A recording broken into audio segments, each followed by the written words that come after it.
The Guild is Maximum Lawyers' community of legal entrepreneurs who are taking their businesses and lives to the next level. As a Guild member, you'll build relationships, be held accountable, and learn strategies specifically designed to get you unstuck and accelerate your plan for growth. Members are also granted exclusive access to masterminds hosted around the country. Our next event is coming up, and we're heading to Scottsdale, Arizona. There's something truly magical about the power of these in-person connections where real-time breakthroughs happen. Picture this. You're surrounded by like-minded law firm owners tackling your business and mindset challenges together. The energy is electric, the insights are transformative, and the results are game-changing. Investing in yourself is the best decision you'll ever make.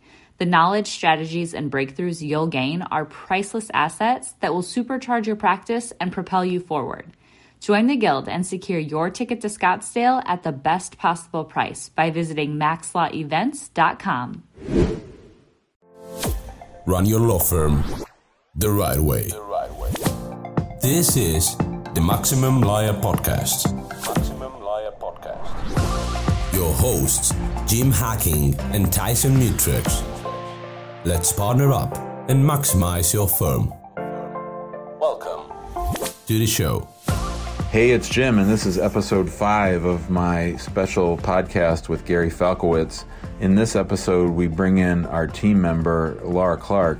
Laura has revamped, based on the advice of Gary, the whole lead system that we use. She's helped me build out our leads team, and we have a great back and forth with Gary about exactly what we want to do at the end of the call, how we want to end our calls if someone is hiring us, how we want to end our call if someone is not hiring us, and then sort of the automation that follows after that. Specifically, Gary gave us this great piece of advice, which was a good mindset shift for me, is that we would tell people, well, when you are thinking about it, that's great, just let us know what you're thinking, versus now, unless they specifically tell us not to, we send over the agreement for them to review. And I don't have the exact data on this, but anecdotally, I know that we're getting a lot more contracts back. And I think that it's because it's just so easy that people don't have to go and think about it for too long. So we talk about that in this episode. We also talk about objections and also advice for Laura on the timing of how we're going to follow up with people who don't hire us right away. So I think you'll enjoy this episode a lot. We're getting to the end. We have one more episode coming next week, but I'm really proud of the show so far, and I'm glad you're enjoying it. Thanks, everybody. How are you? I'm good. So, Gary, this is Laura Clark. She works with me. She's been doing a really good job. She's watched all of your videos. She's talking to me, and so I thought it made sense to have her on the call. Nice to meet you, Laura. Nice to meet you. All right, well, let's get started. So we've been hard at work, man. We've been doing a lot of stuff to implement all the great guidance that you have shared with us. We've made the transition out of Lead Docket and into Pipedrive. Laura has been working real hard with Kelsey, who's our programmer, to sort of build it out the way that we want. She has some questions. She's going to tell you about what she's been doing since you and I last spoke and sort of how we've been implementing it. And then I know she has a bunch of questions for you, mostly about like timing and frequency of follow-up after at the different stages that people are going to be in. Okay, great. All right, go ahead, Laura. Okay, hi again. So what we tried to do, and this time, is kind of systematize the different sales stages and make the CRM software functional to that end. So we came up with a system where we have 2 different pipelines. The main sales pipeline, the basic qualifier to be in that is to have a confirmed actual immigration case. And then the leads team will follow up and see if you qualify for actual representation. But so in the sales pipeline, we have 6 stages, right? So they come in, establish contact, they're qualified by the leads team, then they're further qualified by the attorney, then we send them the contract and contract signed. So those are the 6 stages that we've identified. And I guess my general question was, does follow-up vary according to what stage they're in? I know that you had told Jim that follow-up should be 3 days in a row and then 3 times every other day. But I was just wondering if it's applicable to one stage or to all of them, or in order to, since we have few people, in order to, I guess, focus on what will get us the most results. So I apologize that we're both, I feel like I'm freezing and you're freezing a little bit and you're coming in and out.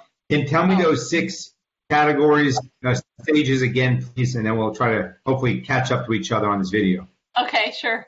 So the first one is lead in, which is somebody has said they have an immigration case, but nobody on our leads team has contacted them yet. The second one is contact made. So somebody reached out, depending on what means of communication we have with that person, but reached out. Then the third one is need defined. Does reached out mean that we spoke with them? No, it means that we contacted them, because sometimes we don't have phone numbers. So it's an attempt. Is that fair? Right. Mm-hmm. And then the third one is need defined, which is basically when the leads team is able to qualify them and answer those 3 qualifying questions that we laid out. So if they have an immigration case that we handle, do they have an attorney, and can they afford us? So that's the third stage. And then in that stage, the objective is to get them to talk to the attorney. And that's the fourth stage, attorney qualified. So when the attorney talks to them, they're determining the specs of the case and the exact price. Then the fifth stage is contract sent. So these are people that have been sent a contract. The attorney has said that we can represent them. They've been sent the contract, but they haven't signed it yet. That happens a lot. And then the final stage is contract signed, but they haven't made the down payment yet. And the work only starts with the down payment. So those are the 6 stages. Okay. So first, let's ask, before I answer the question you had, my question to you is, are stages 3, 4, and 5, which is the objective, are they happening on the same call? Ideally, yes, but sometimes that doesn't happen. That's why we split them, we divided them. Ideally, they would happen in the same call. Yeah, and I think we have to figure out, right off the bat, from my perspective, we have to take the approach that we're not going to get a second bite at the apple. So in recognizing that, we have to also make it normal course of business. Let's call it minimal 80% of the time, completing 3, 4, and 5 on the same call. And if it turns out where it's 20 or 30 or 40 or 50% of the time, then we're not appreciating what has to be done. Okay. Right. And I think, and this is where accountability comes into play, because, there are goals and then there are standards. This is not a goal. This is a standard, right? We don't want to make this like, oh, guys, if everything works out great, this is how it should ideally be. I'd rather make it, guys, this is what has to happen, and the exception to the rule is when it doesn't happen, and we need to figure out why. Why was there an exception in place? Could we not find a lawyer? Could we not qualify the case? Were we not able to get an email maybe to send the contract out to? But like the standard needs to be, when we speak with that claimant, if we're able to qualify it, we're able to get a contract out. Okay. And then obviously I'll throw a goal in there, which is less standard, more goal, which is number 6. Number 6, the goal would be, hey guys, we qualified it. We sent the contract out. We had the attorney review it. Why not stay on the phone and wait for them to sign it? Right? That's the goal. Okay. Hey, for both of you guys, in that 6 stages that Laura just listed, what about people like I just got off the phone with, a very nice couple that are thinking about hiring us for an I-130, but they didn't ask for a contract to be sent yet. They're not sure what they want to do. Why aren't we sending it anyway, Jim, and telling them to review it?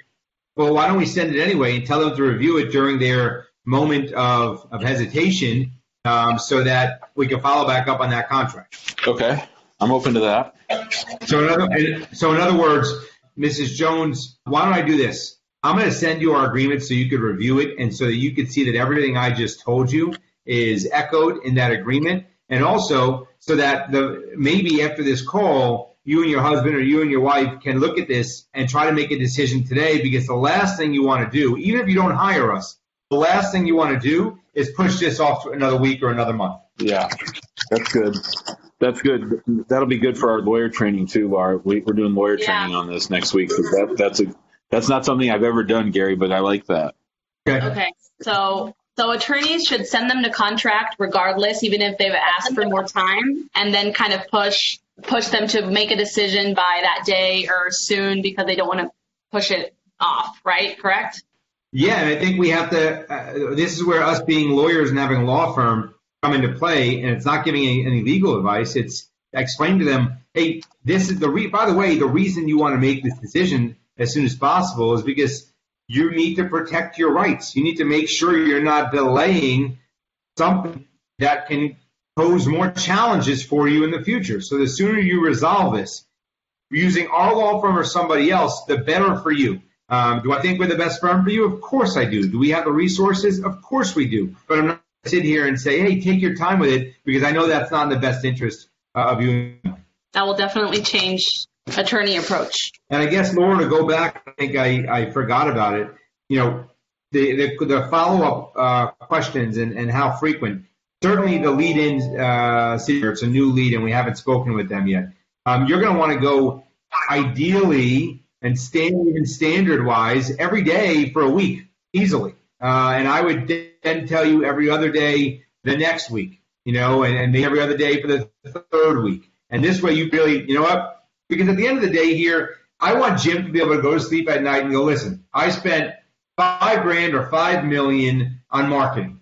And I know my team did everything possible to convert leads into clients, especially qualified leads into clients. And if he goes to sleep wondering, hey, lead came in a week ago and we only called twice. Why did we only call twice? Is it possible they were just on vacation for a few days and that's why we couldn't get in touch with them? But I know that if you're calling every day and then every other day after that, and they're just ignoring us, they're not interested. And I would sleep better. I know Jim would sleep better.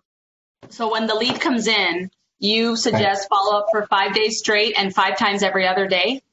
I would do at least, I would do 5 to 7 days straight, and then every other day for at least another week. I'm not opposed to doing it for another 2 weeks, but let's keep it. I don't want to change things too drastically for you over there. I'd also say that the first couple of days, there's no reason why you can't call 2 different times during the day. If they're working, then 9 to 5 is tough, so maybe we try to call them at 5:30 or 6 or 6:30. If we've been calling in the morning, maybe we try to call in the afternoon. So we have to think about that approach. Right. And what about for the leads we don't have numbers for? I know we ask them via email, but how many emails are? Yeah, so similar, but not as aggressive. With emails, it's going to be more about what's in the body and what's in the subject, because emails are not opened nearly as much as we want them to be from a law firm's perspective, but from a consumer's perspective, obviously we don't want to open them anymore. But it's got to be, the subject has to be things like, you just reached out, your immigration claim, your immigration issue. We can help. We think we can help. We may be able to help. We received your inquiry, need to speak. And I think that we should be emailing twice similar in the first week. I think twice a day for the first couple of days, and then once a day for about a week. And then after that, if they're not responding to your email at all and you have no phone number, we're probably not going to get them. All right. Now, and something Jim and I talked about in the past is in those emails, the more impressive you make it. So in other words, if you're able to attach a video, if you're able to have a line from Jim, if you're able to change it up a little bit, the content of the email, so it's not just the same email they're getting over and over again, the better the chance you have of them replying or responding. Should we be trying to do something early on for the people that we don't have a phone number for to try to get that phone number from them? If they don't give us a phone number in their web inquiry, is there something we should be doing in the emails to try to get their numbers? Yeah. For sure. Yeah. I would say the email, the whole goal of the email is, hey, what's your number? We'll call you. We'll text you. Here's our number. Call us. That's the goal, because we're not going to be able to qualify. We're going to be very unsuccessful if we try to capitalize or utilize the email to qualify something. Okay. Yeah, I think that maybe the first email should be, we want to talk to you, and then just have it almost make it look like this short little email from Daniel or something that says. Yeah. You can even, if you wanted to, I've worked with law firms that in their email is Calendarly emails, and it just says, hey, pick a time and put your phone number in, and we'll call you at that time. If you wanted to give an option to the claimant. Okay, I got that. Hey guys, it's Becca here. I'm sure you've heard Jim and Tyson mention the Guild on the podcast and in the Facebook group. That's because we're seeing some really exciting things happening with Guild members and their businesses. The Guild is this perfect mix of a community, group coaching, and a mastermind. Inside, you'll gain support, tap into a network of connections, and continue learning, a common theme among successful entrepreneurs. There are so many benefits inside the Guild, including weekly live events and discounts to all Maximum Lawyer events. Head over to MaximumLawyer.com/the Guild to check out all of the benefits and watch a few testimonials from current members. Investing in a community is like the self-care of business ownership. Being in a community with other people who get it is crucial when you're creating a rock-solid foundation to build your business on, one that's strong enough to withstand setbacks, transitions, and growth. So head to MaximumLawyer.com and click on the Guild page to join us. Now, let's get back to the episode. So in the following stages, if exceptionally you're not able to go through the stages 3 to 5, how would the follow-up be? I assume equally as intense or as thorough than when the lead is in? So let's go over each one. The contact made one, similar as lead in. Yeah. The lead defined, I'm going to assume that if we defined the lead, we spoke with them, and we were able to make an initial determination as to whether it qualified. Yeah. In that scenario, the follow-up is going to be similar, but it's going to be it might be a different voice, right? At that time, you might want a lawyer to leave some messages in your follow-up, because a lawyer saying your case qualifies and we think we can help is going to be more valuable than a non-lawyer saying. And otherwise, it's going to be a pretty similar frequency. So 5 and 5, 5 days in a row, and then 5 times every other day. Yeah, and what I find is when you have a lawyer call up and leave a message, when they say things like, after our phone call, I was able to review the information that you provided. Just wanted to remind you that this is exactly the type of case that we handle on a daily basis, and we think we can help you, as we told you on the phone.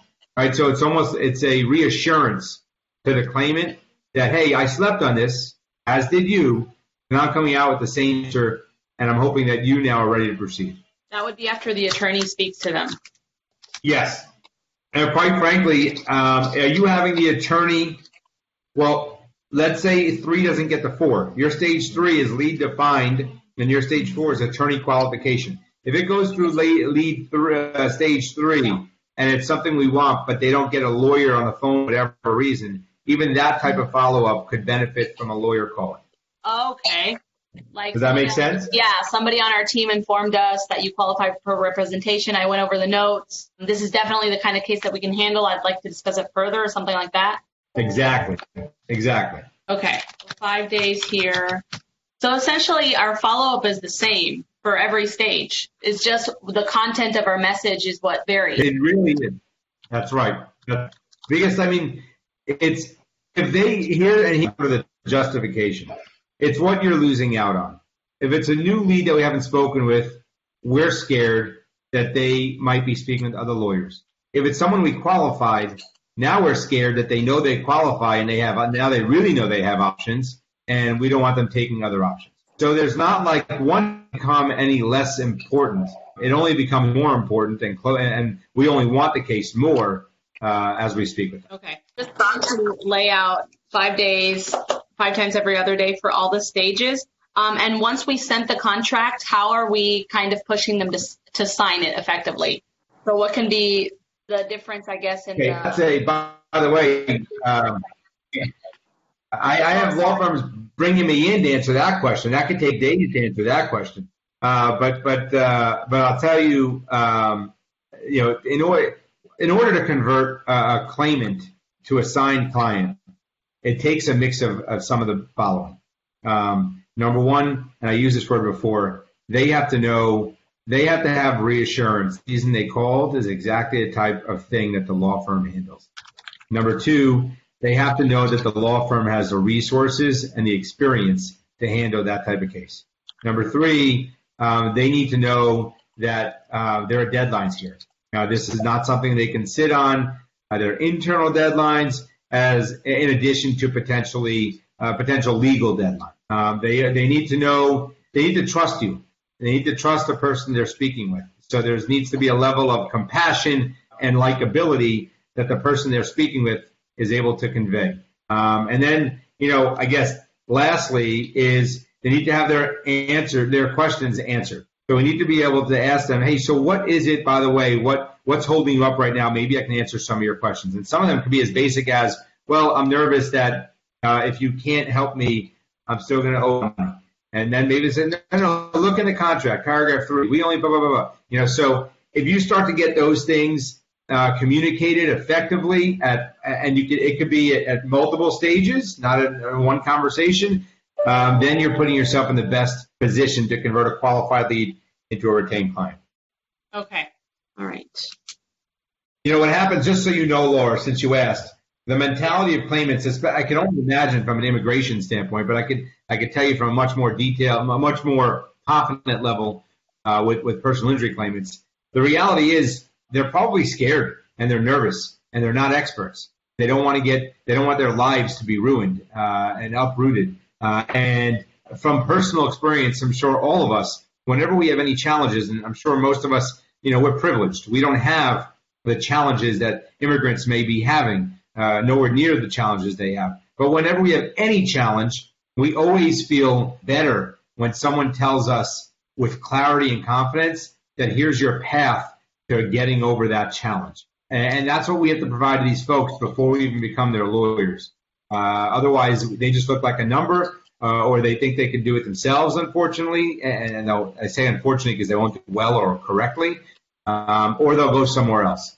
So it's a matter of making them feel like, oh, okay, it's not an overwhelmingly impossible task that I'm asking somebody to do, but rather it's something that this firm operates on a daily basis, and they're confident that I fit that mold. Okay, I think I get a picture of the kind of follow-up that we're going to have to do in the sales pipeline. And then, as I mentioned at the beginning, we have like a pre-screening pipeline, which is basically anybody that has come into contact with our firm that isn't a previous client or doesn't have a previous deal, so brand new, and they don't yet have a confirmed immigration case. So these are people like that sign up to Jim's webinars, for instance, that we just want to reach out to make sure that they don't have an immigration case or that they need help, or just to kind of follow up on everybody that comes into contact with us. So what kind of follow-up should we do there? What's your goal of the follow-up there? So the goal would be to identify kind of where if there is a potential immigration case. Usually people that join the Ask Me Anything webinar are people that have current immigration cases that might be in need of representation. And the delay lawsuit webinar, the same applies. Sometimes they don't, and they're just, they signed up to because they have a friend that's in a similar situation or something. But sometimes it's actually them having a case. So it's kind of more. And is it unbeknown to them? Is it that you're potentially trying to help someone that may not even realize that they need help? It could be. I mean, the situation varies. Jim, what do you say of the people that register for your webinars? Well, Laura, you have said that we should have someone on there like right away, like during the webinar itself, to sort of sign people up. But we got a ton of feedback from this last one we did on Tuesday. So I would say there were 130 people registered, 35 showed up, and I would say 25 of them all had questions. So it's certainly a ripe time to follow up with people. Do you have a Q&A after your webinar for those who have questions? Yeah, the last 20 minutes are all Q&A. Mm-hmm. So I guess the question really is, how do you shift the audience from that of spectator to that of potential to someone who actually is interested in our services or has some questions about the potential attorney-client relationship? Is that fair? Yeah, it's sort of passive, as you might expect with me. It's sort of passive. We send them a replay of the webinar. Everybody that registered gets a copy of the webinar. And these are people that we've done Facebook ads to, so we know exactly what their issue is. They're experiencing a delay, and they want us to sue the embassy for them. So it's pretty straightforward as to why they're there, and we could definitely market to them specifically about their issue. I would make it out. I would say two things are coming to mind. Now I'm just thinking out loud. I'd want you to communicate that you're offering a free consultation to see if, and that consultation, by the way, could be the equivalent of 5 questions on a phone call, which is what we do anyway to define whether a case is a lead or not. But right. I would say, listen, guys, thanks for participating in my webinar. Love, what we're offering, right now is a free consultation to help you see what your issues are, what your challenges are. And if you're interested in that, or give us, and we have your email address, and we'll send you an email for you to schedule a time to speak with us, preferably today or tomorrow, because you don't want to wait on these things. Or if you'd like us just to call you today, you can choose that. Like, I almost feel like we just need them to click a button or do something, and then we'll make sure we get them on the phone and find out what their issues are. Does that make sense? It does to me. Yeah. Like, in other words, I don't want you ending this webinar without direction, without a path for these claimants to take. And that path could be as simple as, hey, in the chat function of this webinar, just click, click on interested, or click, please call me, or please email me. We have your information, your contact information. We'll reach out to you. And after this webinar, we're also going to email everybody who's on this webinar with a calendar where you can try to find a day and time this week to call us or for us to schedule a free consultation with you. I think we just got to give them that path so they know exactly what options they have in front of them. You're right. I mean, Laura, I don't know about you, but listening to all these great ideas, and I think they're all things that we should do and need to get done, it just sounds like we are severely understaffed. It does, severely. I mean, but you need to prove it out, guys. Like, the last thing I'm going to tell you is go hire 10 people and implement this exact path. I'd rather you take a couple slow steps, start making your follow-ups a little bit more aggressive, and as you see that it's providing results, because at the end of the day, I want the results to direct you, not Gary Falkowitz telling you to spend more money with more intake team. But as you see the results working in your favor, then you have to start saying, okay, let's go one more step. Let's go another step. Okay. Yeah. So for now, what we were planning on doing is kind of putting them through that preliminary pipeline, just adding everybody, following up with them right after webinars, depending on what means of communication they left, what contact information they left. Follow up with them 3 times to see if they have an immigration case and want to hire an attorney, basically. That's kind of what we said we could do. Yeah. But it's not nearly as aggressive as the sales one. I don't think it needs to be. These are folks that are probably, I'm really just speculating here. These are folks that some of them may just want to hear an expert speak about it and be aware of some issues and make sure they're not running afoul certain rules. But the ones that are participating that actually leave that webinar and go, oh man, I think I need someone to help me out. You got to give those folks easy and immediate path to have a free consultation. And that could be as simple as, sending a text message because you have their phone numbers, I presume, and say, hey, hope you enjoyed the webinar today. Do you think there's something, do you have any questions for us? Would you like a free consultation to see if we can help you? That could be a simple one. They'll write back, yeah, I do. And then boom, you schedule a call. Okay. So you would differentiate between people that just come and see or participate in the webinar versus people that are actively chatting at us, kind of asking more questions and seem like they have an actual case. Well, I would differentiate. That's not what I mean. I appreciate the question. I mean, I would differentiate it from your leads that you're getting on your website or some of your marketers, right? Those are people who are actively in speaking with somebody. What I'm now have, not concerned, excited about is you now have this, and there's plenty of people who are in your audience who can use a lawyer, and we need to make sure that while not only do we make sure that everyone on the webinar understands that you can help and here's the path to contact us, and oh, by the way, they're going to share that information with their friends who might need an immigration lawyer, but I want those folks who know they want a free consultation, I want them to have the most easy direction to take the moment that webinar is closed or ended, so that they can figure it out. I don't want them wondering, oh my God, I think I have an issue. What do I do now? I want them to get a text that says, hey, thanks for joining today. Would love your feedback.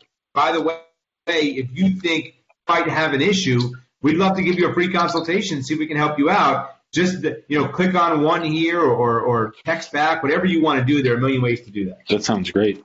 Mackenzie was going to incorporate that like a call to action in the webinar software somehow. So just to be super clear, you wouldn't necessarily follow up on all the people that sign up to the webinar. You wouldn't put them in the pre-qualifying pipeline. You would just, or would you? Well, let me throw it back to you, Laura. Have you done it already? What percentage of those have turned out to be a case? No, we haven't done it already.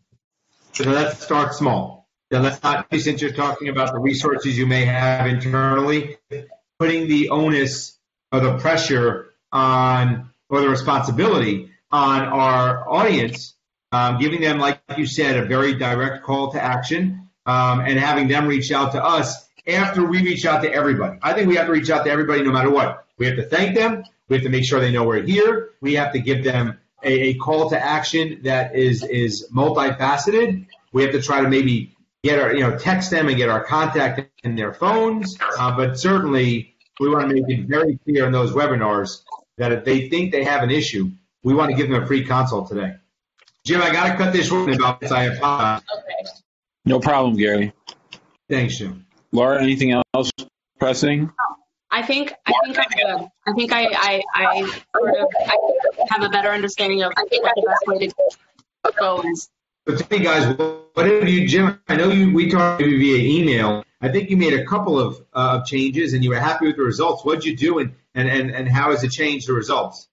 Well, the way that it changed and the thing that's really improved is you're pushing me to really focus at first on the people who've already had a consult and not hired us. So we've been, and this is all mostly manual right now, but we've just manually been following up a lot more aggressively than when we just used to send out an agreement, and if they signed it, that was great, and if not, we got an alert that they hadn't signed it a week or two later. So that's turned into real cash. Okay, good. I'm glad to hear that. Excellent. All right, well, we're going to get to work, Gary. We'll talk to you again in a couple weeks. Thanks for all your help, as always. Thank you, Gary. You got it, my man. I'm sorry to move it off. Laura, it's nice to meet you. Nice to meet you, too. Bye-bye. All right, bye, guys. Thanks for listening to the Maximum Lawyer Podcast. To stay in contact with your host and to access more content, go to MaximumLawyer.com. Have a great week and catch you next time.